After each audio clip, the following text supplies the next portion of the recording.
The federal ఆంధ్రప్రదేశ్కి స్వాగతం. ఉమ్మడి రాష్ట్రం నుంచి, ఉమ్మడి ఆంధ్రప్రదేశ్ నుంచి విభజిత ఆంధ్రప్రదేశ్ వరకు పనిచేసినటువంటి ముఖ్యమంత్రుల్లో నారా చంద్రబాబు నాయుడు స్టైలే వేరు. అంతకుముందు తొలి ముఖ్యమంత్రి నుంచి నారా చంద్రబాబు నాయుడు ముందు వరకు ఇంక్లూడింగ్ వైఎస్ రాజశేఖర్ రెడ్డి, ఆ తర్వాత కిరణ్ కుమార్ రెడ్డి, రోసయ్య, తర్వాత వైఎస్ జగన్మోహన్ రెడ్డి వరకు ఒకసారి పరిశీలిస్తే సమీక్షలు, కలెక్టర్ కాన్ఫరెన్స్లు కానీ సమీక్షలు నిర్వహించడంలో సీఎం నారా చంద్రబాబు నాయుడుదే పైచేయి. అందరికంటే అత్యధిక సమీక్షలు నిర్వహించిన ముఖ్యమంత్రిగా చంద్రబాబు నాయుడు చరిత్రలో నిలిచిపోయారన్న చర్చ కూడా ఉంది.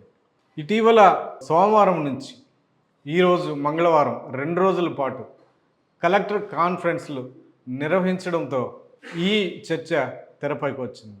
ప్రతి సీఎం కలెక్టర్ కాన్ఫరెన్స్లు నిర్వహిస్తారు. టు ద పాయింట్, అంటే సమయం వేస్ట్ చేయకుండా అంటే అంశాల వారీగా క్విక్గా త్వరితగతిన సమీక్షలు నిర్వహించి ఎవరికి ఆలస్యం కాకుండా సమయాభావం లేకుండా తొందరగా ముగించేసేస్తారు.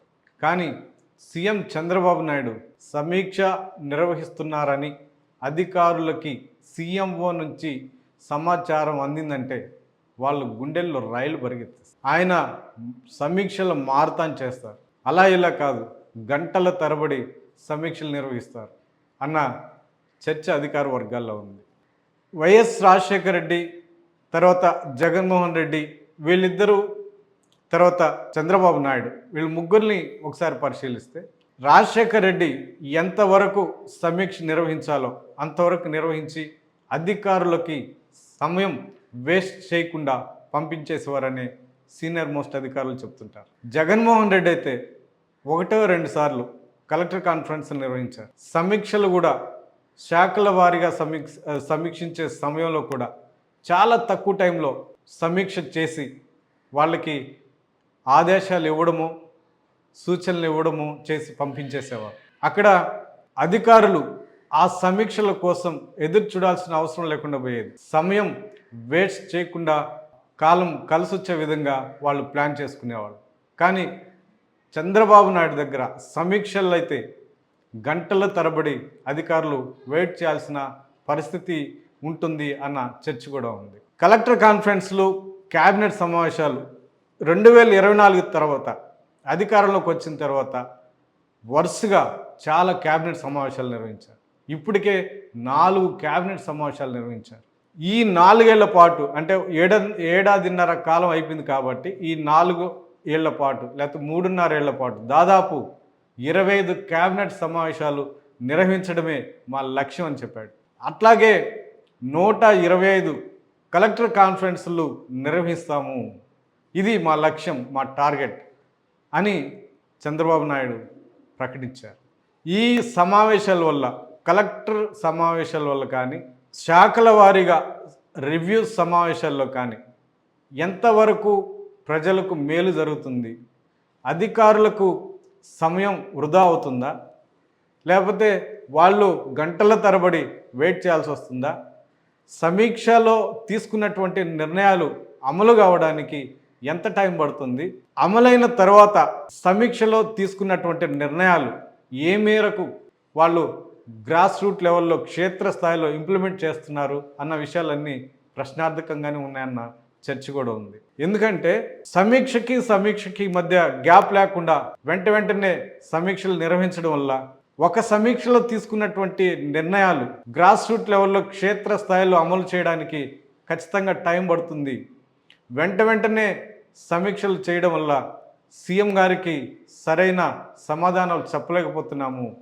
అంటే ప్రోగ్రెస్ ఏమని చెప్పాలన్న మీమాంసలో, తర్వాత ప్రశ్నల్లో, తర్వాత వాళ్ళు అర్థం కాని పరిస్థితుల్లో అధికారులు ఉండిపోతున్నారు. ఈ రకమైన పరిస్థితి 2014 నుంచి 19 వరకు ఎక్కువగా ఉందన్న చర్చ కూడా అధికార వర్గాల్లో ఉన్నాయి.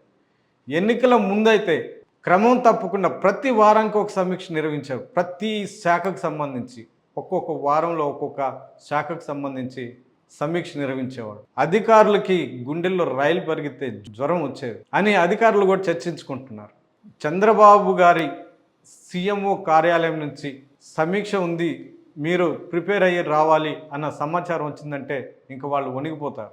ఆయన అక్కడ ఏం అడుగుతాడో, ఇక్కడ పోయినసారి తీసుకున్న నిర్ణయాలు పూర్తి స్థాయిలో అమలు చేయలేకపోతున్నాము, గ్రాస్ రూట్ లెవెల్లో సహకరించట్లేదు చాలామంది, దీనివల్ల రిజల్ట్ కూడా తక్కువగా ఉంది, ఏమని చెప్పాలి అన్న భయాందోళనలో కూడా అధికారులు ఉంటున్నారన్న చర్చ అధికార వర్గాల్లో వినిపిస్తుంది.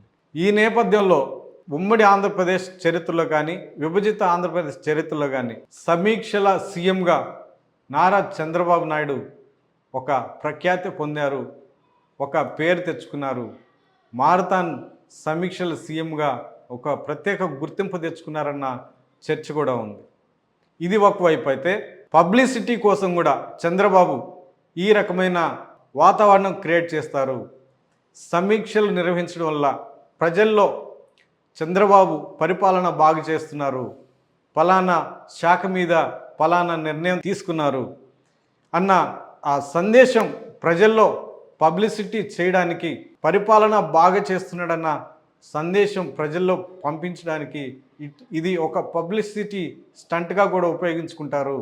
పబ్లిసిటీని ఉపయోగించుకోవడంలో చంద్రబాబుకు మించిన వారు లేరు అన్న చర్చ కూడా ఉంది. ఇది ఉమ్మడి రాష్ట్రం నుంచి వినిపిస్తుంది. ఆయన సీఎం అయిన నాటి నుంచి ₹1 పనిచేస్తే 10 రూపాయల పబ్లిసిటీ కోరుకుంటారన్న చర్చ కూడా అప్పట్లో వినిపించింది.